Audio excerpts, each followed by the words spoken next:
I bought something new. Well, it's new to me, but it's actually really old, and this is something that has been on my list of something that I've needed for quite a long time, an easel. But I knew that if I bought an easel, it was going to be something that was going to be living in this apartment, and I wanted something that I absolutely loved.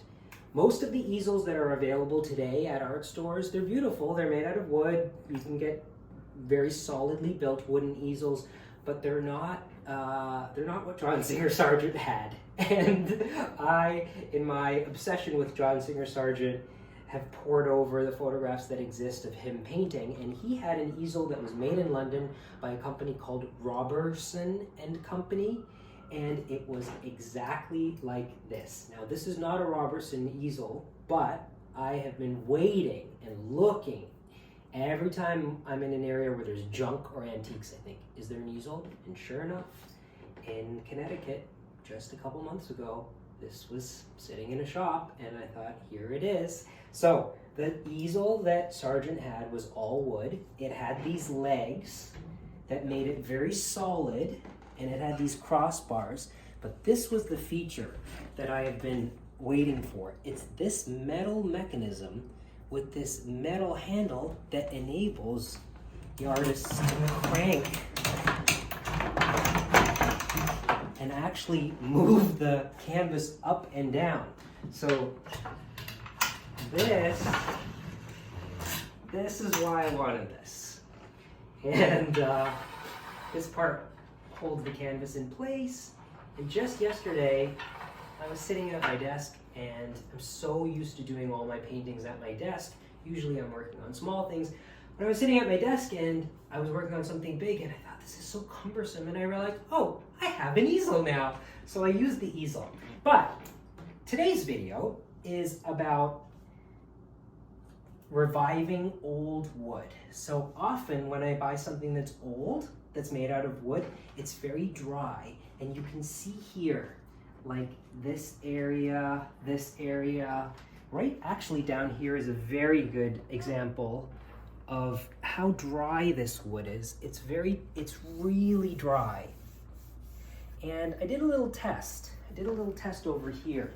So if you look at both of these bars, this has been oiled and this has not been oiled. And this is a real indication that the wood wants to be moisturized. It's like your skin. You know, if it's chalky and it's dry, it really needs something. So every now and then I do what I'm going to do today, and because this was on my list of things to do today, I thought it would be really good to share this with you. It's really simple. It's something that you can do at home. It comes with a warning though. Don't just do this on anything that's wood. If something has been finished in a certain way, if it's something that's fancy, if it's a piece of furniture and it has a finish on it, you can actually damage the finish by doing this. So this is something to reserve for me. What I would use this on would be something very utilitarian, like this easel, or something that's not very expensive, something that's from like a junk shop or a thrift store. I found this. Found this the other day, and this was 30 bucks, and I saw it and I was like, oh, what's that little thing? And I went over, and sure enough, I was like, oh, it's a folding chair, and it's completely wood. Like it's an all wood folding chair, and this is the sort of thing that I use for plein air painting.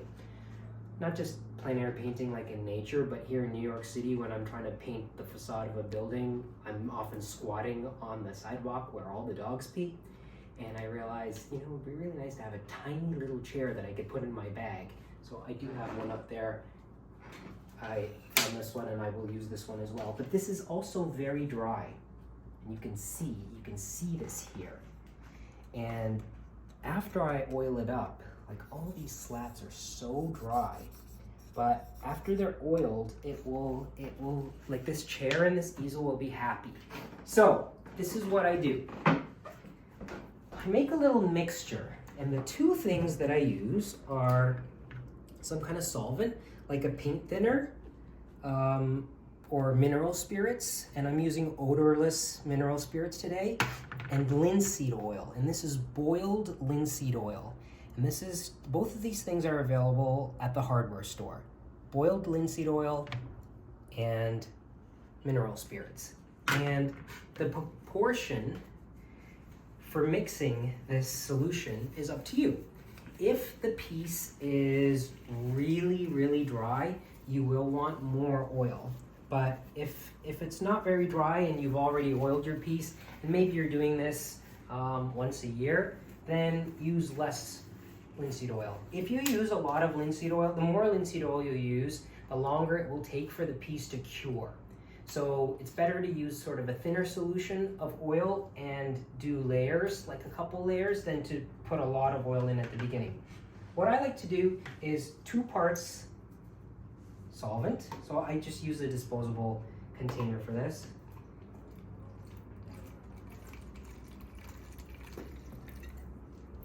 Two parts solvent and 1 part linseed oil. And I'm guesstimating. And then I give it a good mix with a very sort of utilitarian paintbrush, like a utility. Just not.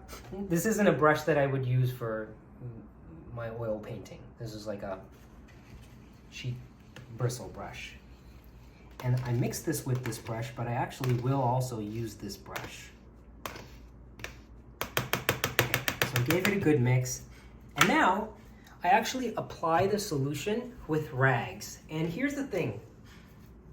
Don't throw away cotton socks when they get holes in them. Well, you can throw them away, but what I like to do is keep them. I put them through the wash, like when they have a hole in them, I put them through the wash, and then I put these in a rag bag. Like I keep these for exactly this sort of thing, where I will use this one last time before it actually goes in the garbage. Because like, why throw this in the garbage when you can actually use it for something like this instead of paper towel? So what I do is, like this is kind of, it's not gross, it's clean, but I cut this here. I actually cut it through the hole, and then I rip it apart.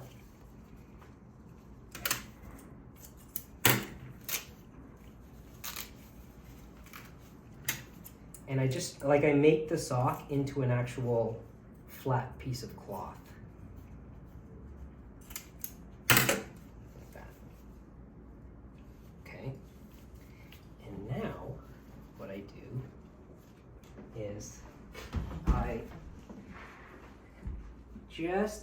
you don't want to put too much of this on. You dip this in and you rub, okay? You don't want it dripping. That's what you want to avoid. But you can see, like, as soon as look over here, I'm gonna do it right here. As soon as I put this on, look at how the wood, like, just comes back to life.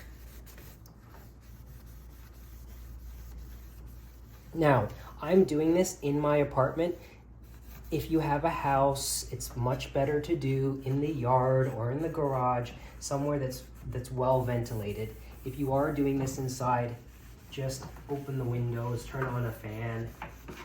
But look at that, like already I can see this thing coming back to life and it looks happy again. This is also cleaning, like it's taking off some of the surface dirt. You can see here, this is why, look at why it's so good to use like this old sock, because I'm just gonna throw this away after. Now, that warning that I gave you, it's because if this did have a finish on it, if this was a fine piece of furniture and it had like a shellac on it or some kind of varnish, the thinner, the solvent, could potentially damage the finish and take off the finish. So this is why you have to be careful using this stuff. Like you don't want to just put this willy-nilly on everything. But I knew, like, I'm not concerned about the finish that's on here. This was painted and it has been stripped, but I am fine with whatever happens to whatever remaining stuff is on the surface here. So that's my job for today. I'm going to do this. Just want to show you this, because after I finish the easel, I'm going to do this, but I want to show you, like, even on this little chair, how great this will just sort of turn out. Look at that. Now, this, it has to cure. It's not just going to dry. The oil actually will polymerize and cure, and that takes time.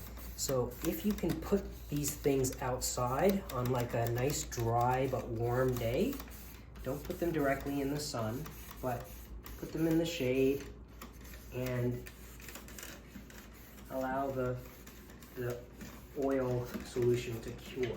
But look at that.